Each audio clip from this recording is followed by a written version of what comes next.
It is time to look into our crystal ball with DraftKings contributors Geoff, Ulrich, and Reid Fowler for NFL Seeing the Futures. Ooh.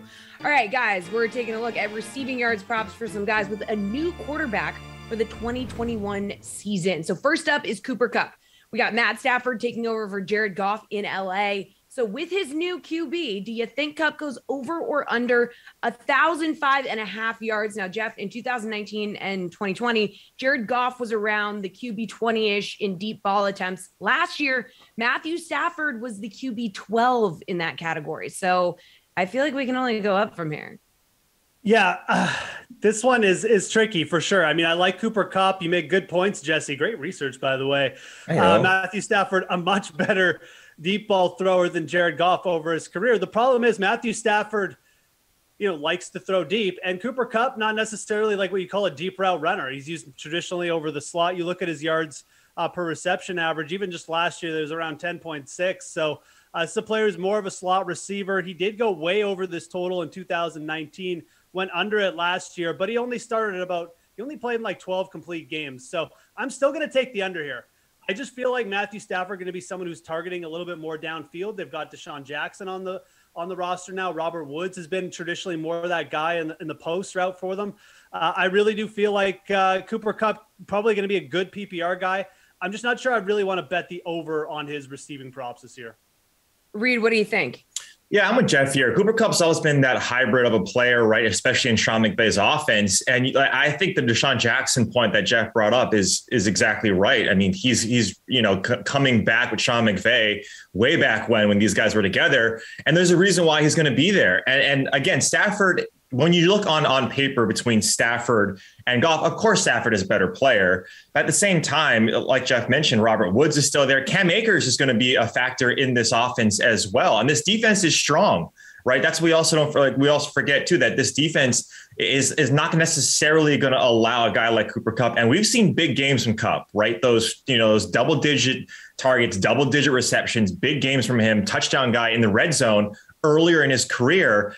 But I just think, like, if you take a look at this entire offense, and it's kind of like they're kind of like Tampa Bay Light in a way, right? Like, they have a lot of these younger players. They have a lot of receivers that can get the ball down the field, especially with some of these additions. I just think that with the defense, with a guy like Robert Woods being probably still that guy and Kupp coming off some injuries, I do think I agree with Geoff here. I'm going to say under. All right, down in Florida, we've got Trevor Lawrence taking over in Jacksonville. Down in Florida man takes over at quarterback. Geoff, let's talk about DJ Chark. Now, back in Gardner Minshew's rookie year, he registered just over 1,000 yards receiving. Injuries to Minshew in 2020 did hurt Chark's production in year 3. He still finished with 706 yards, 5 touchdowns. So over under 905.5 receiving yards with Trevor Lawrence in town.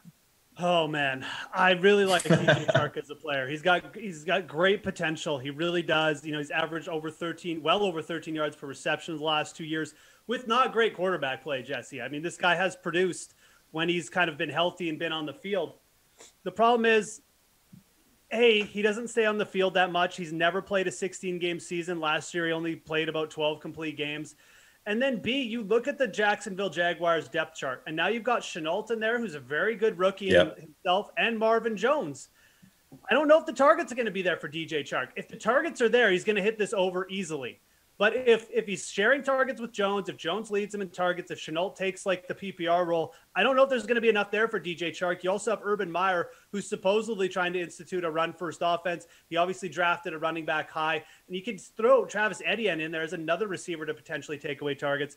There's just not enough here for me to take the over. This is an under for me for sure. I love DJ Chark. I hope he does hit the over. But this is not going to be one where I'll be taking that route. Reid, what's your take? Wow, I thought for sure that any Jacksonville Jaguar that comes up, it's going to be bullish. But I guess that's more of a false thing for Ulrich here. Yeah, I mean, all the points that I was going to make, Geoff mentioned, right? Like Shenault is that guy. And I believe that when you take a look at what he's able to do and what he did towards the end of last season, LaVisca, I think he's that guy that Jacksonville wants to focus on, right? And then the unknowns, new quarterback, new coach. So there's a lot of things right now that Jacksonville, and I believe It's Gruden, right? Gruden's the OC down there in Jacksonville. I think he came over from Washington. And so it remains to be seen there's a lot of unknowns right now. What you do like about DJ Chark, Geoff, and when he played 15 games, 2 years ago? He got hurt last year. So we didn't really see the full-fledged DJ Chark. He was getting about 8 targets per game. So like Geoff mentioned, if the volume is there for Chark, we know the talent is there. Laviska Shenault, he might be more of that possession guy, more of that big-bodied AJ Brown style, maybe not as big, not as talented, but he was great in college. University of Colorado, shout out Buffaloes, the old alma mater there, Geoff. But like the talent is there, right? Over 1,000 yards in 2015 for DJ Chark. But it's just a matter of how is this offense going to set up? We just don't know yet. So again, I'm in agreement with Geoff here, 2 for 2, Jessie. All right, Reid, maybe we'll get some dissension on this one. Curtis Samuel is joining Ryan Fitzpatrick in Washington. Do you think he goes over or under 700.5 receiving yards? I wish this was like a total yards, Jess, because Curtis Samuel is such a Swiss Army knife for any team. I think this is a beautiful signing by Washington. I'm much more in the camp of Terry McLaurin being that guy, but it's YOLO quarterback Ryan Fitzpatrick. So I'm going to say over because Curtis Samuel, big guy with yards after the catch, extremely talented. And I don't think Logan Thomas is going to be that guy like he was last year, right? The quarterback play for Washington last year focused a lot on the ADOT with Alex Smith being like under 6 yards, under 7 yards. It was either the JD McKissick show or the Logan Thomas show in Washington. It wasn't the receivers. But now when you have a guy like Ryan Fitzpatrick, who I do think is the best quarterback on that team, without a doubt, the Hall of Fame, my Hall of Fame lobbying for Ryan Fitzpatrick is going to be in full force this season, Jesse. I do like it. So give me the over on Curtis Samuel because I think he's a great player. I think this offense is going to prevail better, obviously, than last year. Again, the only thing that scares me, kind of like with the Rams, is that this defense is going to be really, really good. So how many points and how many yards do they need to get to win these games? I don't think a lot, but I do like the player. Geoff, you look like you agree. Yeah, unfortunately, no dissension yet here. I got to take the over on this one. The total is just too low, 700.5. I mean, look, he didn't hit this total. He didn't hit the over in 2019 despite playing 16 games. But let's remember, he did hit it very easily last year in 15 games, playing with a check down quarterback in Teddy Bridgewater. I mean, he had a very good completion rate. And again, you look at Washington's depth chart. Yeah, Terry McLaurin is there. Okay, Logan Thomas is there, but there's really nobody else outside of Curtis Samuel. Like the targets should be there for Curtis Samuel. He's a big enough play dude as well with just the pure sub 4.4 wheels that he has that he doesn't necessarily need 120 targets to hit an over here. I really do think that there'll be enough targets there. And with the 17 game season, like I said, this total is too low. Love me some Curtis Samuel. I think he came into his own a little bit last year, and I think you'll just see an extension of that. Potentially even more explosive plays with Ryan Fitzpatrick at quarterback, who's not afraid to throw downfield. All right, Geoff, Carson Wentz is taking over in Indy. Let's talk about T.Y. Hilton. Kind of a disappearing act last year, signed to a 1-year deal now. He really needs to prove himself. Do we think he goes over or under 775.5 receiving yards? Yeah, again, I mean, this total is so low that it feels like a trap, but I got to take the over here. I mean, T.Y. Hilton, even last year with Phillip Rivers, 15 games, he hit the over on this, he barely scratched the under. It was 762 yards. So he was about 15 yards away from hitting the over in 15 games last year. But if you take away T.Y. Hilton's last 2 seasons, and he only played 10 games in 2019, he's hit the over on this total every single year. You add in a more at least even a slight upgrade in Carson Wentz just in terms of the downfield passing, and then you also factor in that Ty going to have an extra game this year. I just don't know how you can even really consider the under here. And lastly, I mean, Ty maybe he looked a little bit didn't have quite the Jets, but he's going to be out there on the field for the Colts simply because.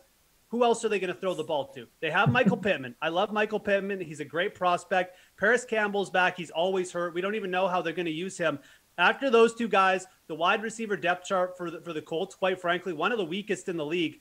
T.Y. Hilton is going to be on the field a ton for the Colts, and this yardage total is way too low considering we get Carson Wentz and the extra game this year.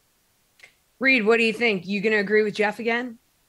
Yeah. But I will say this, though, with TY, and this is the devil's advocate, because we can't go 4 here, Jesse. We need some parity, is that he started off really, really slow. Like TY, a lot of people who drafted him either early or took a flyer in like the middle rounds and say, oh my God, it's TY Hilton. He's, one of the better receivers in our game. It started off really, really bad for TY. So if that's the case in Carson Wentz, and it takes some time. It took some time to build some chemistry with Phillip Rivers.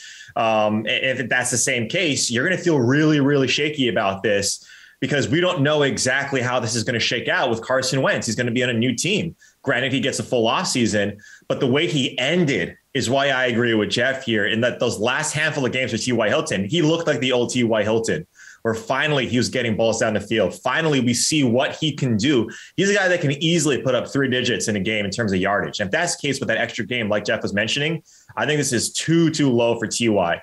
But again, having said that, if he starts off slow again, I will be scared if I have any money on T.Y. Hilton future props here.